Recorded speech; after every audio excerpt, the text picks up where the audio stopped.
ragazzi, and benvenuti to the fourth and final episode of Ciento Cose Napoli. That's right, Rafa? Ciento Cose Napoli. It was a name that we came up with sort of post recording the first episode. Yeah, why come up with the name of the show before you do the show? You know what I mean? What's the point, right? What's the Hey, fun in that? that's not how we roll. So, to the uninitiated, there are three other episodes of this special series which celebrates the centenary of Società Sportiva Calcio Napoli, the slightly made up date anniversary of the 1st of August, 1926. So, what's The happened is official, unofficial. The official, unofficial. what is official? Who knows? And myself and Rafa Rispo. This is Rafa Rispo, everybody. Say hello, Hey, Rafa. hey, ciao tutti, come stai? And we have been talking about the 100 things that we love about Napoli, the club, the place, and the people that love those things. And we are those things too. And so this is the final leg from 76 to 100. Rafa, I'm terrified because because of our slightly vibes-based methodology, where you wrote 100 things down, I wrote 100 things down, and we sort of randomly are saying things from them depending on how we feel. I've mentioned Giovanni Simeone about 8 times, Adam Unas, and like there's this huge list now of really important things about Napoli and Naples that I haven't said. I don't know how you're feeling. Well, I'm wondering why Salvatore Aronica hasn't come out of your mouth in the last three episodes yet. That to me is, unless you're saving him for last. I mean, I have a special few that I'm saving for the end, but yeah, that boggles my mind because he's your all-time favorite player. It was hard not to do 100 things about Salvatore Onanica. I did actually have one, which I'm not going to get to. That's okay. We can honorable mention them. Like I think I'll honorable mention Manuel Blasi. How's that? Beautiful. Very nice. I was going to mention Miguel Britos's red card against Juventus, but just looking at what we got left, I just cannot leave things out for that. Anyway, okay. So, and I'm going to be better at making a note of what numbers we've said. So, would you like to go first? Would you like to go second? And full disclosure, it's been a little while since we've recorded the last episode. Just schedule is not working out. And then I took an entire holiday. And on this holiday, I went back and listened to all three episodes and listed out the complete list. No way. Here it is, Henry Bell, just so you know that I am not Joshuaing Well, we you got to around. release that into the world This upon is completion. 75, and here's part four, which is blank, and underneath are the rest of my notes. So, have we mentioned every number? We have mentioned every number. We actually did pretty good. You remember how Phew. we were very confused at certain times? I mean, I know, except for you missing number 41 in episode two. Thanks for the reminder. We took care of that. We rebounded from that, and we have been lights out ever since. So let's Okay. go. Do you want to go first? I can go first. That's a load. Yeah, why don't you go first? I'm Num still processing. Number 76 is everyone who wasn't Hamsik, Lavezzi, and Cavani in Mazzarri's first Napoli side. Okay. Because I was like, how do I crowbar in all these iconic people? And we always think about those three players there, but we forget about the other guys. We forget about Salvatore Aronica. We forget about Walter Gargano. We forget about Zuniga. We forget about Superbike Maggio. And these guys were so important, weren't they? To creating the foundation for those three stellar lights to shine. And I think part of Inler, I mean, there's so many of them, aren't there? Jamili. The other Cannavaro. Um, so yeah, I mean, like they're so important to the history of our club, and it's interesting Well, looking at the celebrations how many of them have come back. unbelievable that you pick that to be number 76, the first of this episode, because just the other night I had dinner with the head of Napoli Club LA, Matthew Farrugia, and that is that was part of the conversation. Myself, Rocco, and Paulie met up with Matthew, his wife, and his son, who is ten months old. So he didn't have much to say about the whole thing. But literally every name you just mentioned came up in conversation, and how Love it. underappreciated those players were. I think we were talking about like our first Napoli memory, like the first memory in our brain, like how I said my first pick was the Maradona goal, and every name came up in that. So that is very special to me that that's your Beautiful. first We pick. salute you, chaps. You weren't necessarily the greatest players to play football, but you were part of the team that, for many of us, was a symbol of falling back in love with the club. What's number 77, Rafa Rispo? For me, number 77 is, and I know I mentioned Cavani as a whole, but I want to outline his 2010, 2011, four hat tricks that season. Beautiful. Um, Three in Serie A, the first one being against Juventus in a 3-0. Anytime we beat Juventus is special. But then there was another one against Sampdoria in that same month of January. So two in a month. And I think before that, I don't think anyone's ever scored two hat tricks for us ever. And then a big one for me, which was Lazio in April. That was the crazy one where we went down 2-0 and had to come back and fight and claw and scratch. Which is But so spiritually Mazzari, wasn't it? Well, that was the first time I ever happy teared cried in a Napoli game. Like, I'm not one to cry in the moment until like something big happens. And I was going back thinking to myself, I don't ever remember crying after a goal. The goal against Lazio, I think I'll solidify number 76 is the goal against Lazio. That's 77, not 76, but it's fine. 77, yeah. Just the Talk us passion. through the goal because we may even have some younger listeners. You never know. Not everybody will be old 1983 people like us. Well, it was actually, I think one of the reasons why I got so emotional was because it was a lot like the Maradona goal that I mentioned for number Mm, two, where he took it wasn't a header, but he took a flick from a lobbed pass, and he just kind of like toe poked it over a muslera that came out, and the ball kind of like bounced in the way Maradona did for Maradona in '88.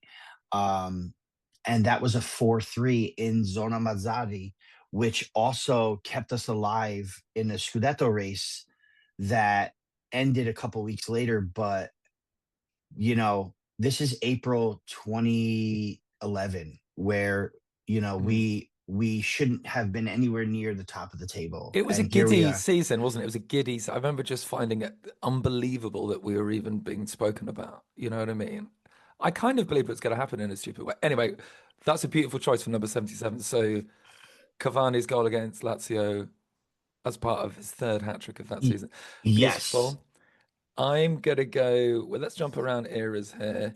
I'm gonna go with something cultural. I cannot do this without mentioning Pino Daniele and his self-titled album, the one with the grey cover. Now, I'm not going to pretend to be an expert on all of his Mm. music, but that record in particular for me is really, really special.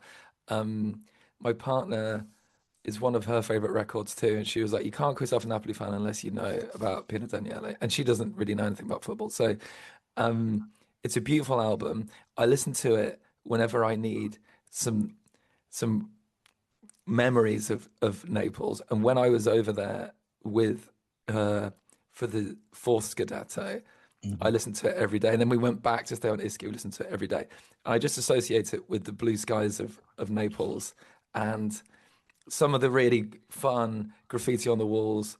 I mean, he's so important, isn't he? And we can't do 100 things about Napoli and Naples without the great Pino Daniele. Very That's my special. 76. I saw Pino Daniele in New York City, actually at the Apollo Theater, the famous Apollo Theater in Harlem.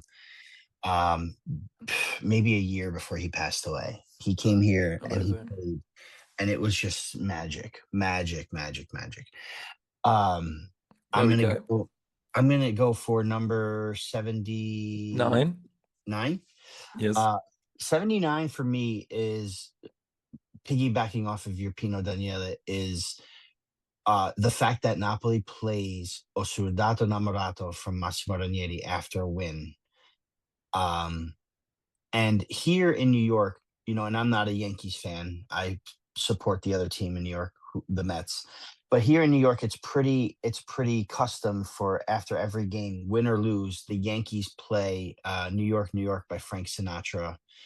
I think the Knicks do it too for basketball. I know they did for the playoffs, but it's so cool to have like that kind of official anthem, unofficial, official anthem being Napoli's. Like I'll never forget after wins, just listening to that and the whole place singing. Um, he, Beautiful. he he took it away for a couple of years, but he realized that that was important and brought it back. So it just puts a stamp on a big victory. For me anyway. Lovely. And that was one of the great things. I think one of the great things about when you go to Naples Mm. and you're in the stadium or you're outside the stadium or whatever, and actually it is very hard to not learn the songs because it's so much a part of that stadium. And obviously, listeners to In the Shadow of Vesuvio, every episode you'll hear the great Enrico Caruso sing. There's a wonderful, and let's not even get into the history of music in Naples, but it's such an important part of the city. So there we go. I'm glad we got two music references in there. For number 80, I'm going to bring this right up to date. I've flirted around this for too long. McFratima versus Cagliari, the goal. Okay. A Go ahead. Yeah. perfect Yeah. crystallization of everything we love about football. I was in the stadium. I saw it happen with my own eyes. I live in Scotland. My grandfather was born in Glasgow. Um, I mean, I couldn't believe it. And we did some special bonus episodes when we signed some Scottish players. But then for Fratima to have that season that he did, but then to define that fourth Scudetto in the way that he does was just absolutely breathtaking because it was such a beautiful goal as well. And we were so nervous, weren't we? And we really needed the goal. And the fact it was him, just the most perfect sporting moment of my life by a mile. And it was absolutely glorious. I salute you, Scott McTominay.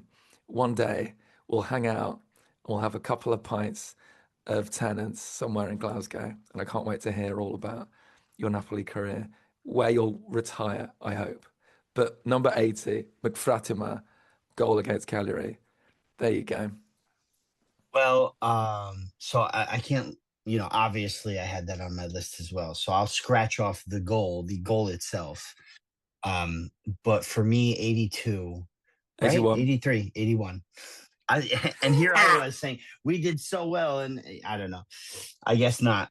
Um, 81 for me will be the feeling I had for that goal. Like, so I sat with my father for that, Tony, ciao and Tony.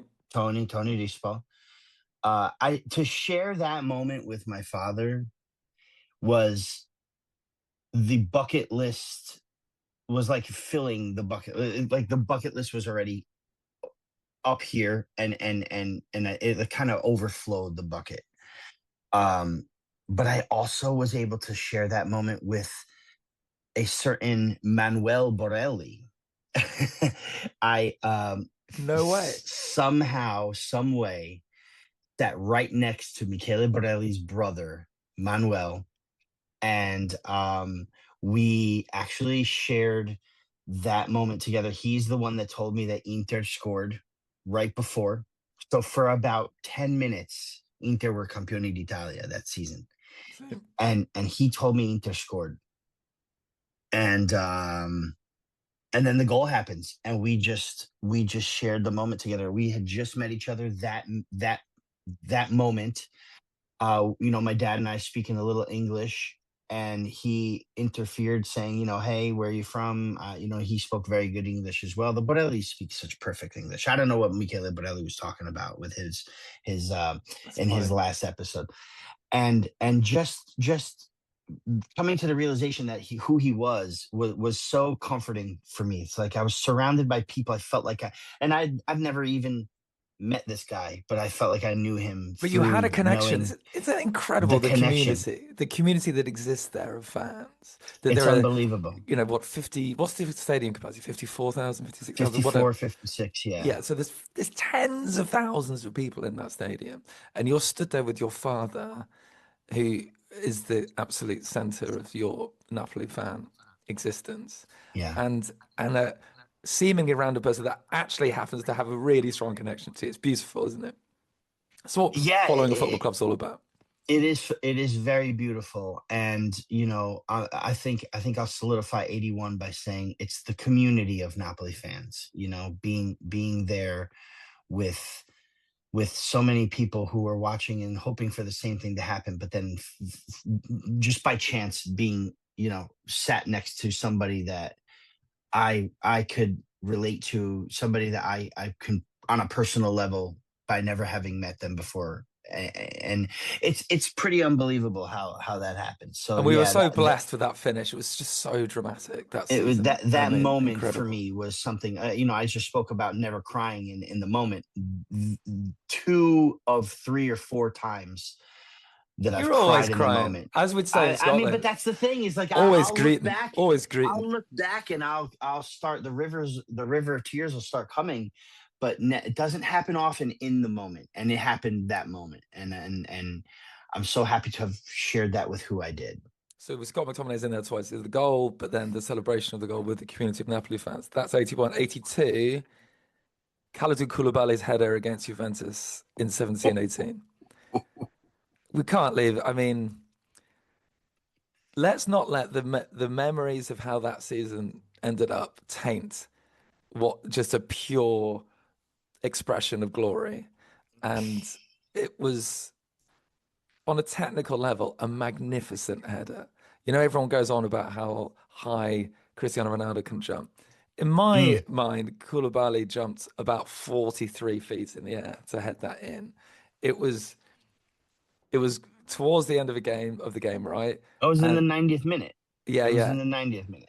And I was watching it with my friend, my old flatmate David. He's an actor, and he'd come to stay with me in Sheffield. And when people come to stay that aren't into football, you're like, okay, we'll do things. I was like, we have to watch this game. And then he saw this man transformed, which was me jumping around in my 16-17 away strip, which I was wearing for the game. And it was so symbolic because it was against Juventus. It was against the juggernaut of Juventus. I mean, what was the stretch then? How many in a row was it in 17-18 that Juve had won? I believe it was six or seven. It might Six have or been seven, six, seven seven? because it was six. It was six. They had won number seven that season, and then Ronaldo came in the next season and won eight and nine. So that was it had been six in a row. Yeah. So then, I mean, we sort of forget how immovable an object Juventus were. And in that moment, I mean, looking back at the table as well, it was Mm. crazy how much we celebrated. Because actually, what did that bring us level on points at Juve? I can't One remember. point, 1 point that brought us to 1 point back. So we were We were one one point, point behind one point with four behind. with four matches, 4 or 3 matches remaining at that point. So it's crazy how much. So anyway, it goes to Kalidou Koulibaly, who will always be in my all-time Napoli 11. Great ambassador for the club, great ambassador for the human race. Clearly a wonderful human. And of all the people to get that goal against Juventus, I was so pleased it was him.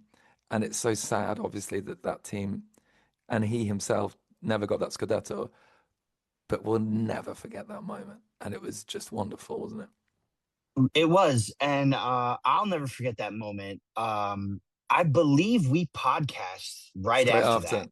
Yeah, We yeah. did, and that's when I came on singing. I believe it was O Soldato Innamorato, or yeah, on the pod. And I think I cried then, You did. but Always I didn't green. cry in the moment. I cried after. But oddly enough, funnily enough, at that dinner I was telling you about a couple of days ago with Matthew, Rocco told me, and this I didn't know this, I didn't realize this until he said this out loud, that that was his very first memory of Oh, Napoli. Like, I mean, he knew Cavani, he knew Higuain, because it's sort of like me, right? When I said my first memory was that goal, that Maradona goal, I knew what I was, watching, and I knew what I was coming into as a young child. But his first vivid memory was that Koulibaly goal and everything about it. The fact that we were almost going to win the Scudetto, the fact that we, beat Juventus the way we did, how happy it made me, how happy it made him. That was his first moment. What an iconic goal, glorious. moment, memory. It's in the 100. That's 82.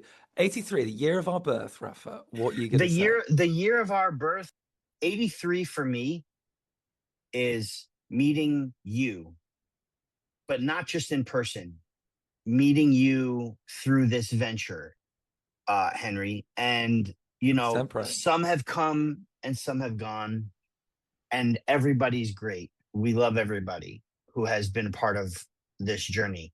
Even But in some, James, who we don't hear anything of even anymore, but he James, was the guy that James, brought us all together. Respect to James. respect to James McGee, respect to Darren Gardner, who I still, see post a lot, and we chat every now and again. Lots of love to him. Ken, obviously, Marco, Kirsten, Ralph Bizarro, obviously Michele. But Henry, it's been you and me, man. we have been Still here. we've been the constant in this little venture here, and there are other shows that have come around, Joe Fischetti, Dom from Napoli Talk, you know, Love them all. um, Love them all. love them all. But you, Henry Bell, 1983. Plastic fan extraordinaire. Biz is actually 83 as well, so I should say All Biz right. too. But yeah, th- doing this has created such a window for us, and we've met so many great people on both sides of the planet. So I It's true. salute you, Henry. I salute Ah, you for grazie number mille, 83. fratello. I'm And telling you, without you and without these people, it was so hard to support Napoli before all this, and now it it's so just true. feels so easy. And I love how we come from completely different parts of the world. We do completely different things, but Different stories, but we have a lot right? in common, and it was We great. do. So yeah, well, thank you for that. And And aside from Napoli fandom, everybody's everybody I've met is just genuinely good people. yeah, There's not one person that I've come in contact with or have done anything here with that I don't enjoy speaking to on other levels as well, not just with Napoli. I We've agree. really And made a good yeah, friend group here. and I think yeah, and all the people that we've podded with or done things with, I've learned so much from as well, and that's what I love about all this. Anyway, so yeah, I think 83. Let's just broaden it to everyone that we've podded with along the way. I'm good Um, with that. and it takes a lot. We all do this for fun, and people have made huge sacrifices to pod you yourself. Um, Well, except for and when I was in the corn maze. that was the best moment ever. Listeners, Rafa once missed a podcast because he was lost in a corn maze, which is one of the highlights of my life. Anyway, right, 84 is Diego Maradona and Careca warming up to Oh, ahead of the UEFA Cup semi-final with "Love Is Life" playing in no, the background, no, no, no, no. What? and The it is one most of those kind of iconic like goal. automatic happiness when I hear that song. Um, but I think it's important to acknowledge that wasn't the only time that happened that season. If you listen to our Maradona Chronicles, you'll hear about this. And I just love the fact that Careca made Maradona these mixtapes of like Brazilian dance music, I think. And they would obviously like play them at presumably the many parties that were going on, and they would dance to it all. And just that attitude, that spirit, that way of intimidating the opposition through flair, I love. I love it. And I think spiritually, like that's encoded into a bit of Napoli DNA. And when I find us as a club moving away from that, I always feel a bit weird. And so, one of the things I loved about the second season of Spalletti, that third Scudetto, is that spiritually, it felt like a team that was warming up with Maradona and Careca, if that makes sense. The way It that does. Yeah. Kvaratskhelia played, the way that, I mean, even things like the risks that Zielinski used to take in midfield or whatever. But yeah, so back to that moment, and it's transcended football as well. It's everywhere. It always comes up. But what I will always say is that actually there were quite a few moments in that season where they were warming up like that, and I salute both of them for that. So that's my number 84. It's a memory that will live forever. And when you hear that song, especially for Napoli fans, it goes straight to that. You go straight to that moment. Um, Yeah, the jackets they wore, like everything about that. The fact that Maradona's shoelaces were untied, yeah. it was just magic, magic, magic time. Yeah, and there's so much in this world where people tell you to like wear a suit or to, behave in a certain way, and it's all Hmm. coded with bullshit and nonsense. And I, Hmm. I love the idea that the greatest is there with their shoelaces untied, half a tracksuit on, warming up in a way that they can relax and have fun. More of that in the world, please. Um, that was 84. What's your That 85, was Rafa? 84. 85 for me is I'm gonna go with Maradona's Contro Tutti interview. I don't know if you remember this or not, but there was I want to say it was after the match against Fiorentina in the first Scudetto season, but not the one we clinched the title. At the San Paulo, it was away. I don't think the result went our way, and I could be wrong. This is just me thinking back right now, but I do remember the interview where he was asked, what went wrong out there, and he says it's Mm, clear that that Napoli is, contro tutti. And when the reporter asked him to elaborate, all he said was contro tutti quanti, everybody, meaning referees, the league, the establishment, and I think that really does you know captures the attitude and the everyday thinking of Neapolitans all over the place, especially in Napoli, but not just with the team. I think it encapsulates every Neapolitan in their daily lives. Contro tutti. We were on holiday. We were in LA. We were fishing off of the pier, and one of somebody, Paulie was wearing his Napoli kit, his Mertens Napoli kit, good and choice. someone stops him and says, "Oh, Napoli," and he was from Venezia, Mm, so he's just looking at us like weird. I mean, he was from there with a family member that lives in Encino, in California, and we started a conversation up with the gentleman that lives there, but then the man from Venezia was just like very smug towards us. And I asked, well, who do you think's going to win the Scudetto? And he said, Napoli, no, Napoli, no. And so Rocco says, why not? And he goes, Napoli, Sud Italia. And Rocco really kind of took a like, Castrons.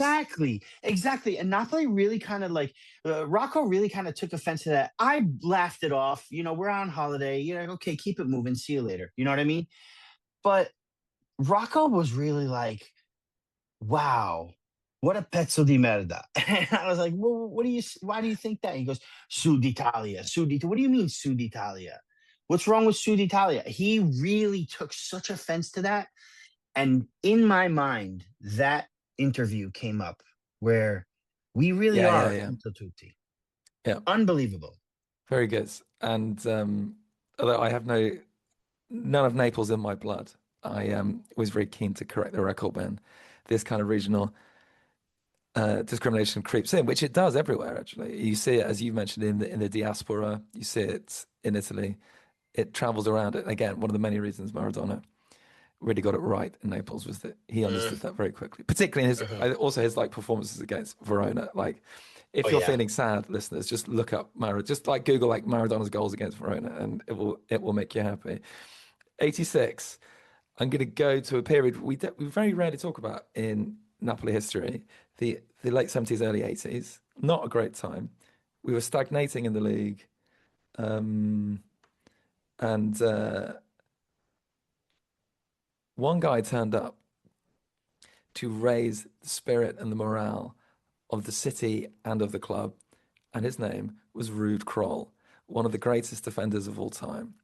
Uh, Absolutely central part of the Ajax team of the early 1970s, total football. Loosely played at left back, but the nature of that system meant that the left back and the left winger used to swap. Um, Went over to the States to play. Long hair, shirt untucked, socks down, brilliant technical defender, brilliant dribbler, powerful shot, a real genuine total footballer. And he turns up as an older man, plays as sweeper, as a genuine libero for Napoli. I've watched a couple of the games he played for us, and he's just pinging it around like a quarterback. It's hilarious. And Napoli were absolutely shite back then. We were terrible. But he also got the city. There was the earthquake, and he was brilliant during that. You talk to anyone, I'm sure your dad will talk about him. Talk to Michele's dad about, anyone who was around that time. It's pre-Maradona, obviously, but it was the sort of the precursor to Maradona. And Kroll, it's hard to describe to people of a different generation. It's not my generation either, but I'm interested in these things. That Dutch team was way beyond anything that anyone had ever seen. So the idea that such a key member of that side would show up in Naples. And I have to do a shout out to the wonderful Frank Risotto, who used to do the Gentleman Ultra podcast, who Mhm. interviewed Rue Kroll and got him to sign a bunch of photos for me. And it's the best gift I've ever received. So, Rue Kroll, brilliant player, another nonconformist, understood the city. And my second favorite shirt is the away shirt, I think from the 81 season that has the Mhm. donkey that Kroll Mhm. wears. Look it up, everyone. So there we go. Beautiful shirt. Beautiful shirt. 107 appearances for. Ruud Krol played for four clubs Mm. in his life. Obviously, the Ajax that won all of that stuff they won in the 70s, 3 European Cups in a row. three European Cups in a row. And then a quick stint in Vancouver, The Canada, Whitecaps, yeah. before coming over to Napoli and playing four seasons, 107 appearances. I had to look that up because it's crazy how his managerial career, he's been to more clubs as a manager than he has been as a Hey, player. you got to pay the bills. But also, I love his Dutch sense of humor as well. Like, he's a really fun, Yeah. dry guy. He was good fun for Yeah. the centenary. He came over as well. It was great Um, to see him there. Yeah. And he actually sent Biz and I a message. And I don't remember how that came about. Somehow, some way, someone was able to get him to send us a message, a voice note. And it was one of the greatest things that's ever happened to it's me. great. He's a real legend. I think it's without dispute that Maradona's the greatest Sure. attacker that's ever played, and we can say he played for Napoli. You can make the case for Kroll. I know all the Italian listeners will be like, the dear departed Franco Baresi or Sure. Maldini or Sure. these sorts of people. But you can make the case for Kroll being the greatest defender of all time. And I think it's great that we can make the case at either end of the pitch. So there we go. That's my 86, 87. Okay. I got sidetracked there. 87 for me. Our first Champions League walkout. So, Yes, I had that on my list too. Great. dude, oh, Henry. Oh my God. I will never first of all, I'll never forget where I was for every single Champions League game that season. But I watched everything on delay. So I had a very demanding job at the time that took a lot of my time up, and I was getting phone calls from my father, and when I would get a phone call, I knew we scored, And if I didn't hear from him, I knew something bad happened. And he knew I wasn't watching, so I had to make him promise me, "You don't call me no matter what. If I don't hear from you, I don't know what's going on." And at that time, what was this? 2012. You could definitely have the information ready for you. But I it was a little easier than it is now to stay away from it and to Yeah, kind of let the day go. I yeah, go yeah, home, I watch it on demand, and to watch that moment, the fans, the screaming of the champions, the fact that it's broken decibel barriers, yeah, uh, and especially that one against Villarreal, uh, will just be etched in my brain forever. That game too, where Lavezzi drew the penalty, got the goal for Cavani, and then Hamsik doubled not long at, or no, Hamsik scored the first, and then Cavani doubled with the penalty. Just that was for me would it sticks in my brain as where were you when this happened, and I can remember everything about that. Just a yeah. magical time. And so representative of that moment in the club. And I think it's a good shout for something to watch if you are of a different generation and you want to know how that team felt. I Hard to think, find that. It's hard to yeah, find that, actually. I tried to find it and it's hard to find the video on that. I would recommend going to Futbolia, which is a Brazil-based football history website, Yes. and that Yes, you've lists, actually shared that with me before. yeah. Yes. So you'll find it there, but even the extended highlights. But yeah, it was a glorious moment. Also, I got a bit of a soft spot for Villarreal because of Riquelme and all that and that team. So it was Hmm. quite fun that we made our comeback against them. Okay, lovely choice. 88. I'm going to get this in now. Napoli versus Juventus in the quarterfinals of the UEFA Cup. 3-2. And again, and I keep sounding like such a boomer, but like look it up on YouTube. Honestly, the loudest I've ever heard the Sao Paulo in terms of listening to highlights. I've met a few people that were there who also say it was the best atmosphere they've ever encountered in the stadium. For context, I can't remember what was in the first leg, but we were behind 2 and we 0. had, what was it, 2-0? 2-0 first leg. Yeah. And we had to win 3-0, right? Because yeah, Right. no away goals, none of that stuff back then. So, and the stadium is completely electric and it just looks so full.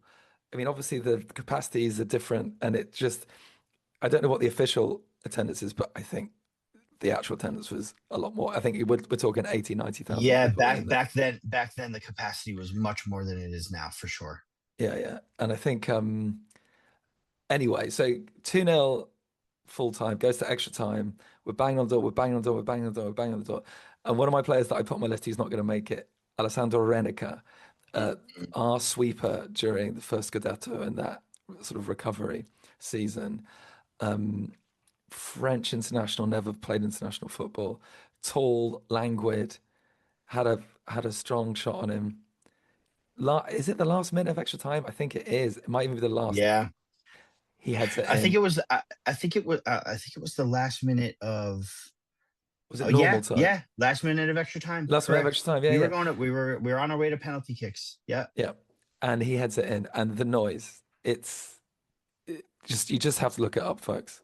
And it's one of my sort of go-to conversations when I meet an older Napoli fan is to ask them if they were there, and they always get a bit teary-eyed about that. And Yeah. it is glorious. So even watching it as a plastic fan, and I think it's also a good way of saluting one of our real stalwarts who people forget about. And Ranica was so important. And back then, every great team in the 80s had a great libero. And okay, Ranica's not as high profile as some of the other Italian teams back then, who they had, but um, he did a brilliant job. So that's my 88, number 89. 89 for me is Napoli Benfica in the UEFA Cup. I think it was the very last edition of the UEFA Cup, but it was Napoli Benfica in the first round. So to get to this moment, we finished eighth in the league in our first season Mm. and won the Intertoto. Got to the first round, which was a knockout round, and then the group stage. And in Naples for the first leg, we won that game 3-2. We went down early, but 1 minute later, we tied it with Maggio, and then Luigi Vitale puts us ahead 2-1, and then we took a further lead 3-1. We ended up winning that game 3-2, and I remember going, "We're gonna rue that moment, that goal that we gave up." And we eventually were knocked out of the UEFA Cup in the second leg, but that was, I mean, 4 years almost to the day since we had been bankrupt and we're Yes. playing in the UEFA Cup. And for me, that was just one of the most important moments as a Napoli fan. You know, it wasn't long ago where we were non-existent, Yes. and now Yeah. we're Yeah. in Yeah. Yeah. Europe. Yeah, And it's interesting beautiful how moment. that colors a lot of the context of what we're saying with this era.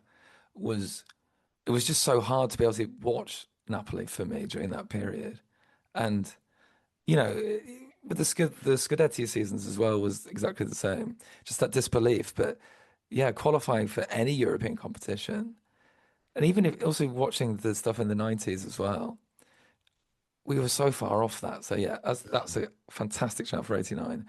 Um, '90, I've got to salute him. We haven't mentioned any goalkeepers. Mm, Pino Batman, I knew it. I knew it. I knew it.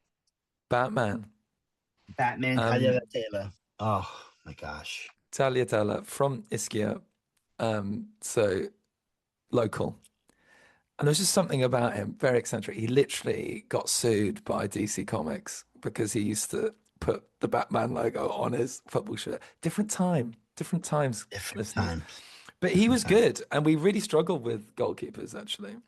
And he came in, he was around, wasn't he, as a youth player the Scudetto seasons, I He think. And was. and then he comes through in the early 90s.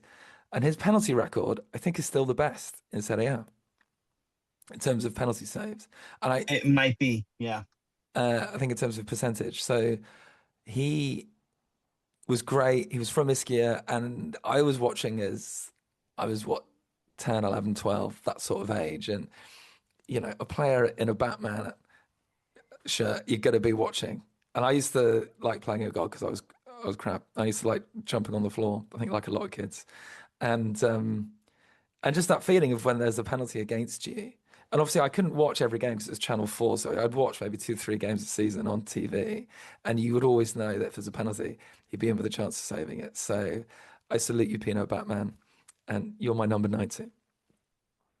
What's your Well, 91, Rafa? on on my list was Napoli Inter in the Coppa Italia semifinal, the shootout. Um, and Tagliatella saved a couple of penalties for us to win that tie, get to the final. And back then, for me, the Coppa Italia was big. Growing up, Mm. Yeah, yeah. knowing Napoli doesn't have much of a chance to win a Scudetto anymore since Maradona was gone. I've always wanted to win the Coppa Italia, and we came so close that season. We lost out to Venezia. I'm sorry, Vicenza, That was so which weird as well as a was game. incredibly weird.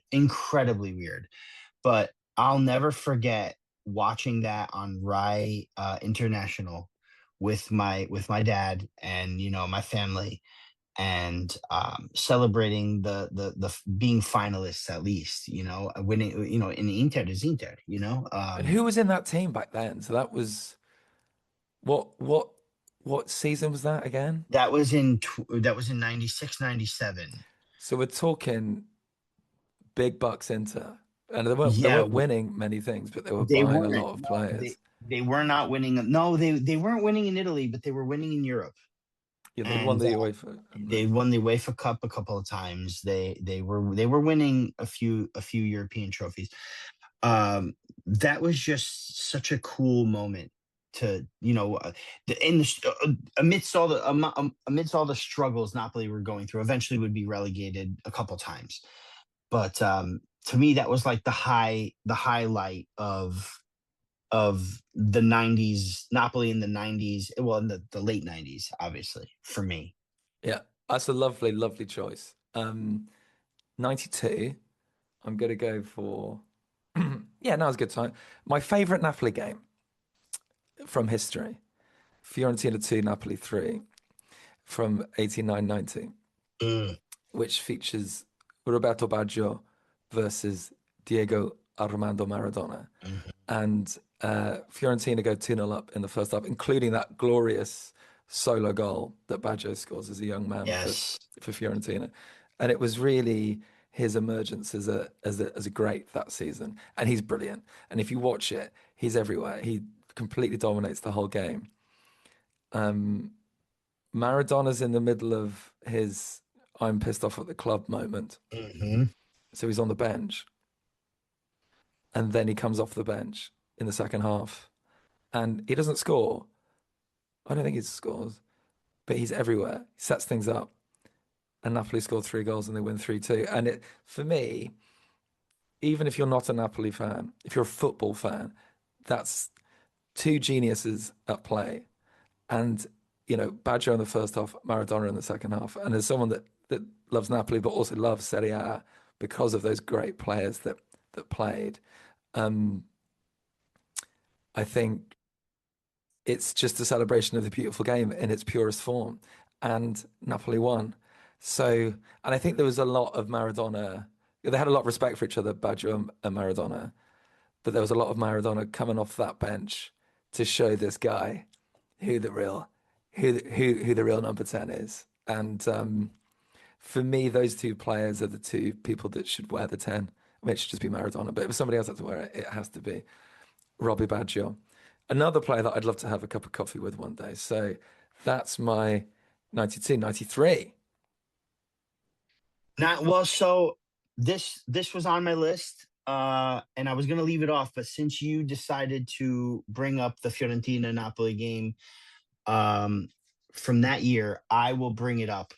It is the Scudetto clincher in 1987, and Yeah, the first one. Come on. Of the course. first Scudetto, Andrea Carnevale's goal to wrap up the Scudetto. Essentially, we only needed a draw that game, and I love that you brought that game up for your choice with Baggio, because coincidentally, Roberto Baggio's very first Serie A goal was in that game to Indeed. draw level Free from the kick, right? free kick. Yes, Yep. and um, I think that just adds to the lore of Napoli's first Scudetto. That one of the greatest Italian players of all time got his first goal in Serie A that game, and I'll never forget. Like, obviously, don't remember watching that live, but my father had a cassette, a video cassette, a VHS. For those who are too young to know what that is, look it up. Uh, I don't have time Okay, to, Boomer.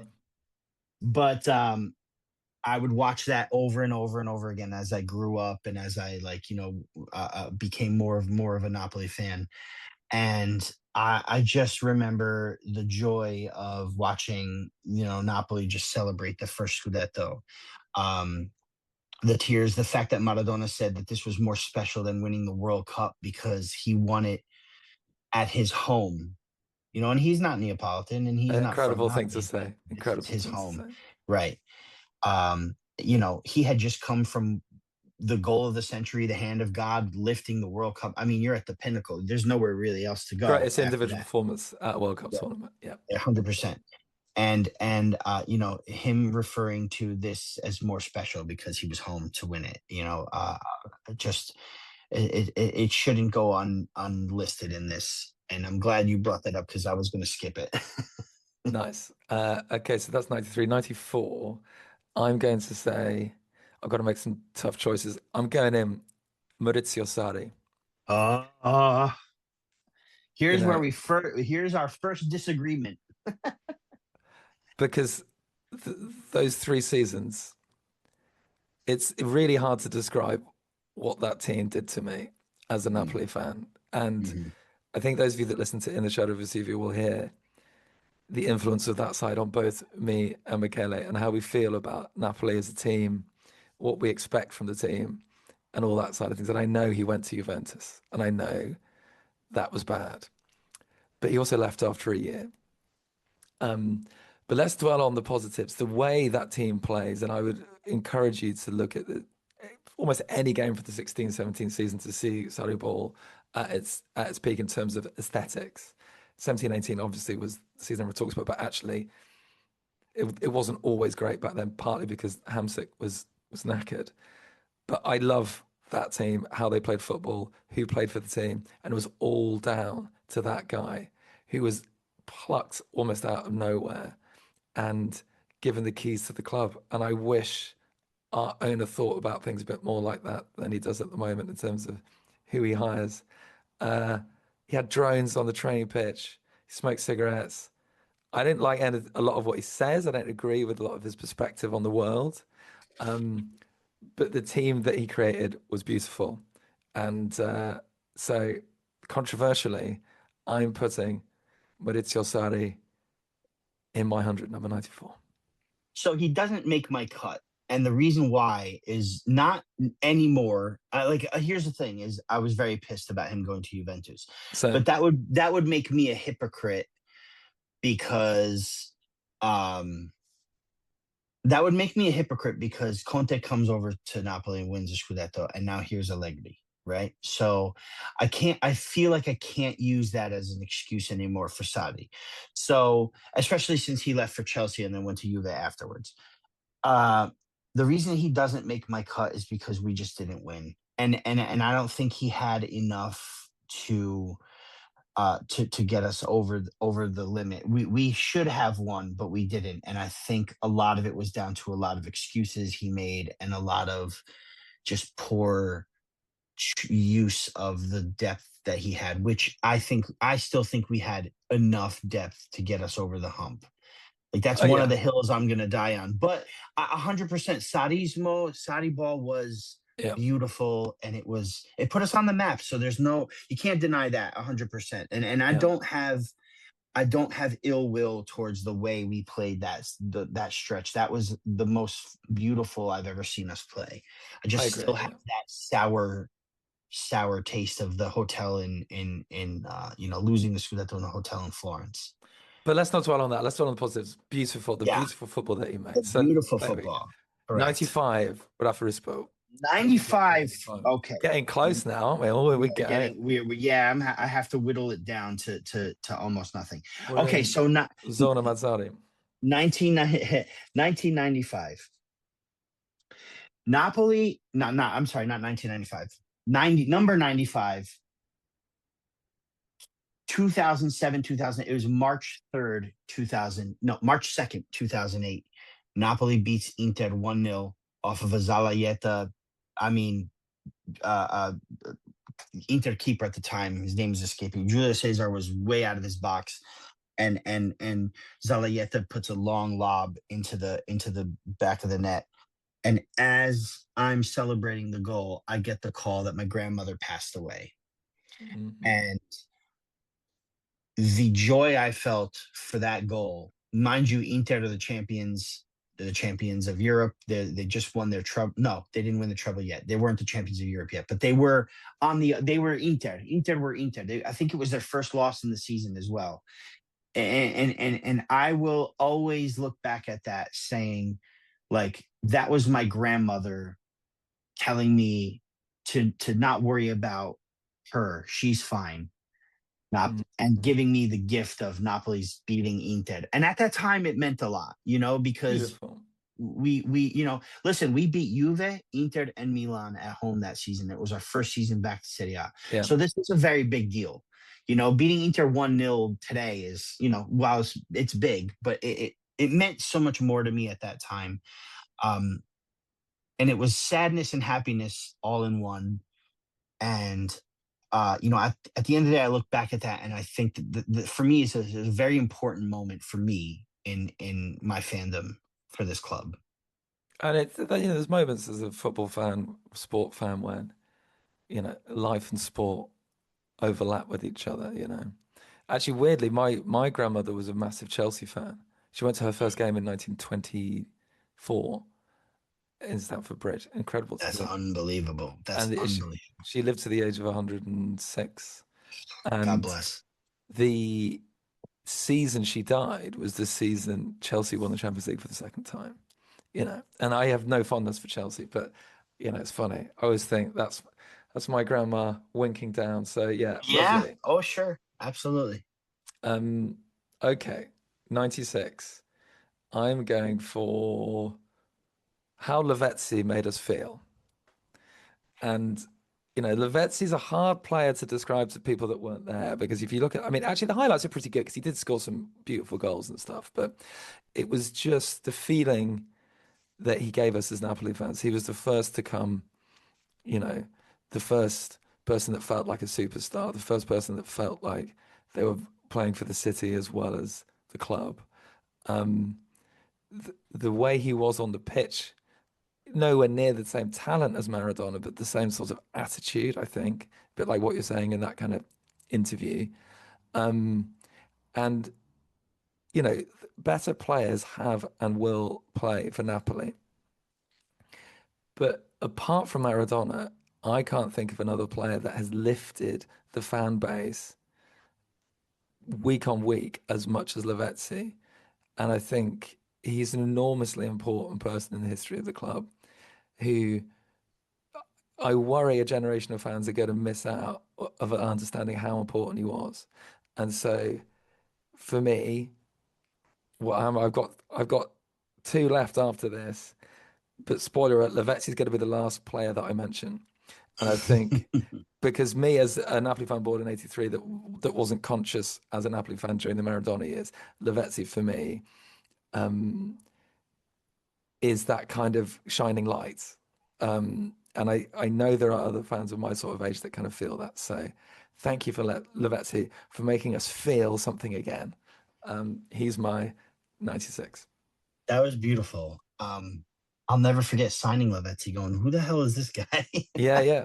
Because he wasn't And cheap either, was he? no, he wasn't. No, no. But he came in with Hamsik and the two absolute club legends. Lavezzi was just magical, and he went on to do great things too. Left for PSG, won a lot there too. Yeah. I'm And obviously, I mean, he arrived at Hamsik, but the thing about Hamsik grew into his status. Whereas what was sure, amazing about Lavezzi was he just burst, and it was so much fun to be around. absolutely, absolutely. Okay, 98. 97. Yes, 97. Sorry. 97. Okay, I really need to whittle this down. There's something's going to get left off, and You I'm got I'm going to two. be You got upset. two left, Rafa I Rispo. do, I do. I think for me, it's got to be the Coppa Italia in 2020, um, the COVID Coppa. I felt something for that, and I've every title we win is special, especially the Scudetti, right? But that Coppa Italia for me was just a symbol of everything's going to be okay. You know, it was in the dead middle of COVID. I actually think we just had gone back to work Yeah. like weeks prior, and there was all of this the shutdown and the waiting for football to come back and the waiting for life to begin again and being home with the kids and Allie and being cooped up and while we handled it well, I think there was a lot of emotion that came out of winning that Coppa Italia. The entire family sat together, watched it, including my dog. May he rest in peace. Oh, I remember your dog. And I think you may remember the video. I'll listen. We'll post some of these. I think I feel like we should post some of these videos we have, and I'll definitely post this one. But it was celebrating that Coppa Italia and just having my kids there with me, just reveling in that moment. And it may very well be Paulie's first memory of Napoli. That's unofficial, but just to feel it, just to feel something like that after the whole thing with the mutiny, after the Mm, appointing Tuzo and then having to wait months for football to come back. And for that to be the first thing that happened when football comes back is let's get the Coppa Italia out of the way and and Yeah. and and winning that game on penalties, unfortunately it was Milik that put the winner in, which whatever. Hey. Thank you, Adik. Yeah, well, it's funny these people, but no, I think I remember that moment really well. And we were Yeah, talking quite a lot during that period because we did the we the were. the, the The Maradona Maradona series. yeah, the Maradona series. And actually Yeah, a lot of people listening to this show helped us all get through it. People yeah. on Twitter and all that stuff. I It mean, the was a rant was born that yeah, in that time period, and we did the chronicles, and yeah. unfortunately, we lost Diego not long after that. But yeah, But that Coppa yeah, Italia that was special. Coppa Yeah, Italia was that's a very great choice, meant a Raf. lot to me. It meant a lot to me, Henry. Hmm, So yeah, that's my penultimate uh entrant into this list of fantastic. 100 things. So we're going to go into 99. No, actually 98. pause. 98. I'm going to pause here because I've got to take this call. I'm going Okay. to give you some time to have a look at what you're going to choose for your last one. So here we go.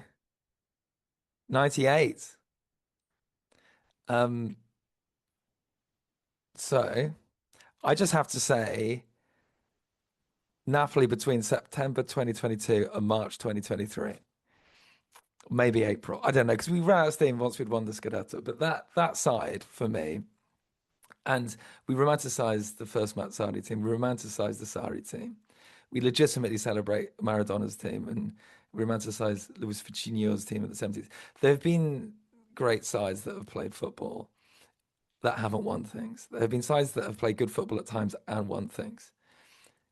But Spalletti's side between that period hit the mother load, and fans of football clubs around the world can only say this very rarely that their team was playing the best football in the world and also winning. And the fact that a team playing the football that was on display during that season won the league is extraordinary. And I think we'll never experience that again, actually, to see the way that there was a time, we're talking about total football, and Spalletti was talking about, I don't believe in formations anymore. It's about individual responsibility in spaces. And, you had Anguissa scoring goals. You had Zelinski playing like a great attacking midfielder. You had Kvaratskhelia improvising. Osimhen, you know, doing his thing. There'll never be another Osimhen. Right across the board. And it was perfect football. It was footballing paradise. And as Nav fans, we always get caught up in the moment, don't we? We get depressed about Allegri, or we get angry about not putting enough chances away, or whatever's going to happen. But just that experience of watching such unbelievably high quality football and winning the Scudetto. What was that about, Rafa? Like, what? What? And I don't think, and there's characters in that team that have left under a bit of a cloud, including the coach. But let's forget about all of that. Let's bracket that memory for what it was in that moment. And that is footballing perfection. And that was Naples during those months. So that is my 98. Napoli between September and March-ish, 2022, 2023. So for my last entry, I'm gonna somehow tie two or three things into one because it kind of all relates. Um, the final week, not the final week, the week we won the Scudetto. So I'm gonna include Napoli Salernitana and Udinese Napoli because it was in a span of 5 days. Driving down to New York City, which is a 3 hour ride for me, with my father and my kids in the car, listening to Lazio Inter and the way Lazio came back to beat Inter, which is what we needed, plus a win in order to clinch the Scudetto. Lazio were down and came back and won. And I will never forget listening to that game live and bursting into tears as I'm driving down the West Side Highway to the meet in New York City for Napoli Salernitana. The way I felt about, like, this is really happening today. All we need to do is beat Salernitana. And I just started bawling my eyes out. And, then the goal from Oliveira, that put us up, and It was so perfect, wasn't it, Rafa? It it was was all perfect. perfectly It was set up. perfect. There were so many people at this meet in the city. We were ready to take the streets of Manhattan, and then Dia just kind of ripped that away from us. But then 5 days later, 4 days later, we got to have that glory and to sit there with my family, with the kids, with my father, and to experience that Scudetto. The being that it was a Thursday afternoon, it wasn't as big as the Sunday meet prior. But when I think about all of this, it takes me to ADL as a whole, and the saying "Il chucho è ferito, ma non è morto," which means the donkey's hurt, but he's not dead. Mm. Him picking us up from the depths of hell, and bringing us to the mountaintop, is something that he told me. Well, Edo told me in person on the pitch at the Sao Paulo in 2005. And everybody that knows me knows that story, and I can tell that another time. But he told us we will be back and we will win things. And you know, my father said, bring us back to the Champions League. And he said, we're going to be champions of the world. And it hasn't happened yet, but I do believe at some point it will happen. So I think all of that combined is my final entrant, is just the way this team makes me feel when whether we're winning or losing. Um, yeah, I know that was three things in one, but that's my final. The If I final got to get week of it in, if I got to get it 22-23. in 20, yeah, that's it. That's it. The final week of 22-23 was Beautiful. just a culmination of the the final result of everything we've ever done. You know, Yeah. And then 2 years later, we did it again. Who be a Napoli fan, eh? and who knows? Um, We might do it again this year. Shh. hey, I would love that to happen. I would love to look like an idiot. Um, I make a living out of it. So Mm, here we go. We're at the end, number 100.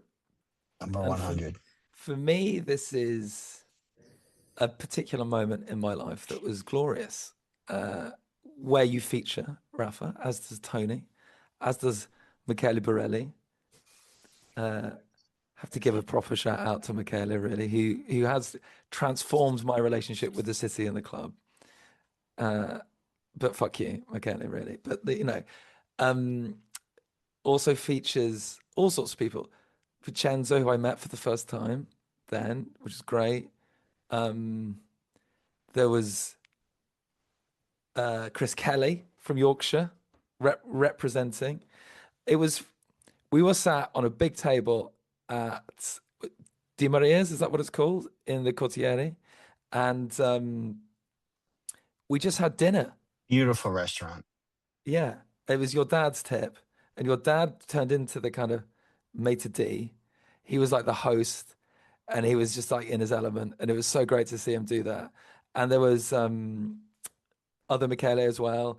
There was all sorts of people, and there were people's partners. Chris's partner was there. Chris Kelly's kids were there, and Vincenzo's dad was there as well, right? Yeah. There was just this like amazing mixture of people from Naples, people not from Naples. Um, the dude from Switzerland, what was his name? Mariano, lovely guy. Mariano. Yeah. Yeah, yeah. And it was just this. And my partner was there as well, and she was made to feel so welcome by everybody. And we drank wine, we ate good food, we won the Scudetto, and we were all like strangers brought together in this beautiful city in the Cortiera Spagnola, Spagnoli. in this wonderful place. And we had the kind of blood, sweat, and tears of the season that had come, but we just had that moment to breathe together that was just so beautiful to drink the wine, shoot the shit, talk about things. And that for me is an experience that I never thought that I would have as a Napoli fan, as a kid brought up in a very loving household, but a household that didn't have a club to support or people that I could talk to about the club. And I never thought that I would manage to sit around a table with complete strangers who I would have such a connection to and a warmth to and a sense of community. And it was the purest sense of community, of solidarity, of human warmth and love and respect that I think I've ever experienced, actually. And it was all made possible by Naples and Napoli. And I got to share it, you know, with a woman that I love very much and whose own relationship with sport and football is fairly ambivalent, but she also had a beautiful evening. Wouldn't it be great if we could do that more often, Rafa? What do you reckon? I would, and it's crazy because this podcast, we're obviously we're lucky to be able to double, post this podcast on your feed, Shadow Vesuvio, and my feed, the Napoli Rant. But the Napoli Rant will be going through a little bit of a change, a little bit of a restructure that I'm still working on. Part of the restructure is for me to find some new people to podcast with. And the first people I thought of, aside from you, obviously, but you're a very busy person, is Gianluca Spinelli and Vincenzo Bertillo, who I had the privilege of sharing most of that trip with. And I don't remember if Gianluca and his beautiful wife was there at this Yes, dinner, but they were. That time for me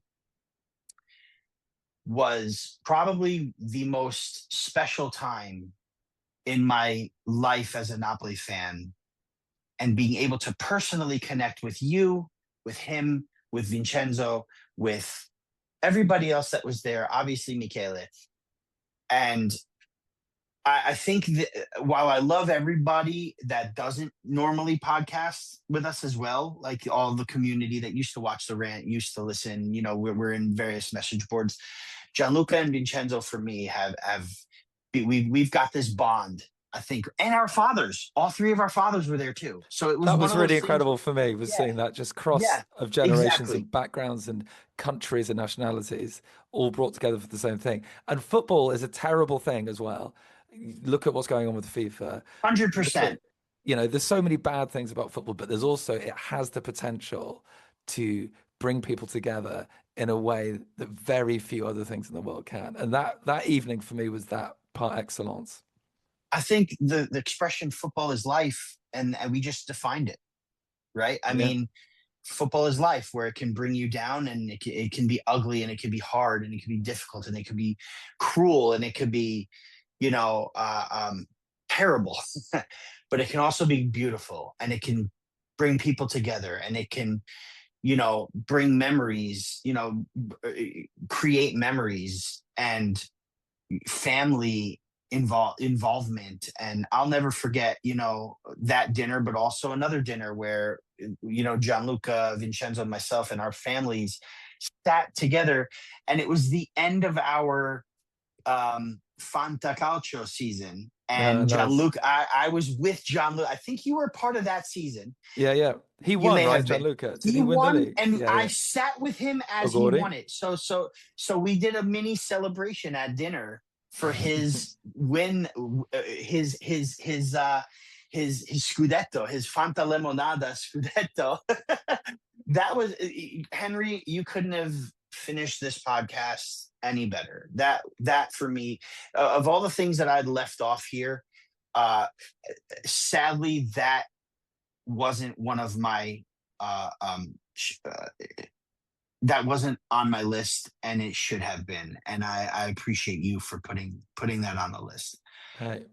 And here's to many more dinners, and here's many more moments where we can take that breath together as fans, drink a glass of wine or drink a whatever you want to drink, um, and uh, and just enjoy the club together. So Yes. I hope everyone has enjoyed listening to these 100. Rafa, you really wanted to mark the centenary. Thank you so much for making this happen. It's been Yeah, great to pod together with you again, and I- let's work out how we can keep doing stuff because I just love talking about Napoli with my fratello on the other side of the ocean. So let's work it out. Whether we do something regular, whether we do specials about certain things, I just think I love talking to you about this club. So thank you so much for sorting this out. thank you, Henry, for saying yes, because there's nobody else that I can do this with. Especially this 100 things Napoli. The first person I thought of was you, and I would not have it any other way. I have a lot of ideas. We just have to find some time, but Hey, watch this space, we will, listeners. we Hey, will. all right. Well, everybody, happy birthday to Napoli, and everybody take care. Everyone carry on supporting the And club that we love. try to enjoy the season. Try to Indeed. enjoy it. I'm very excited about the season beginning, despite everything that's not to be excited about. I'm very excited to get going again. I am so excited. I can't wait for that first game. Anyway, so everybody take care and Forza Napoli. Sempre.